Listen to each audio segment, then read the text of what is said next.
Hello, my lovely writers. We're going to go on a very quick writing walk because of the colours. I need to show you the colours. And also I have a little parable for you. I am 58 years old. I came late to all this technology. I did not grow up with it. If I want to tease young people, I tell them what life was like before the internet and before mobile telephones. I find a lot of the technology very counterintuitive. And one of the things that I find really difficult is the captions on YouTube. I like making short videos, the 90-second writing thoughts. You can find them under my shorts.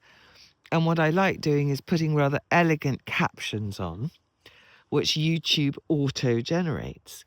But the auto-generator is an idiot, like nearly all AI creations.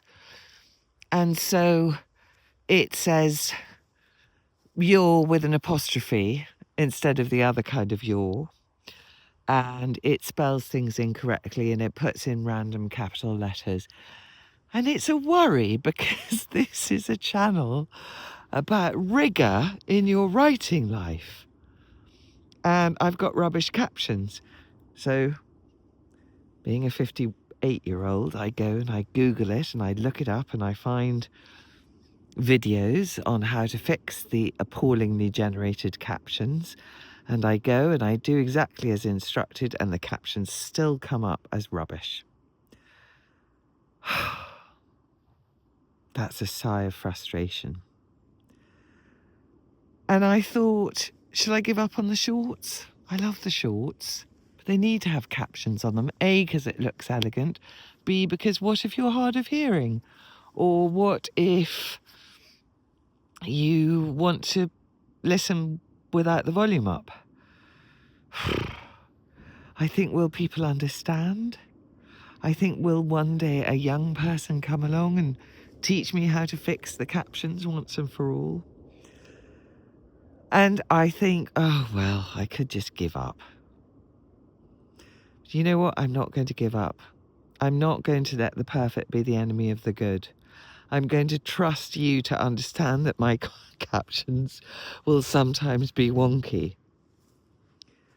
And the reason this is a parable is you're going to have equivalence with your writing. You're going to have a chapter that you just can't fix. You can't make that story leap off the page in the way that you want it to. You can't quite translate the dazzling thoughts in your head onto the page. And then there's always a choice. Do I give up and scrap it and forget it? Or do I make it as good as I damn well can? Do I put in the work? And do I accept its imperfection? Only you will know where that line is drawn. I believe in working as hard as you can in a way that is meaningful and is worth it for you. Me spending hours of frustrated, muttering great aunt time trying to work out how to fix the captions, not worth it. That investment of time, not worth it. Me wrangling with chapter 9 because I'd like it to be better, yes, worth it. Me ditching what I thought once was a brilliant non-fiction idea because it's not quite taking off, probably the correct decision. So work out where it's worth putting your energies and what really matters to you. That's a hugely important part of your writing life. Not a very exciting, sexy, poetic, run off to Paris with poets part of your writing life, but a really important part. Sorry about the green dot, by the way. Absolutely no idea what to do about that. So there we are. I'm talking about imperfection and not letting imperfection hole your entire project below the waterline whilst making you a video which is the embodiment of imperfection. All right, I hope that's made you smile.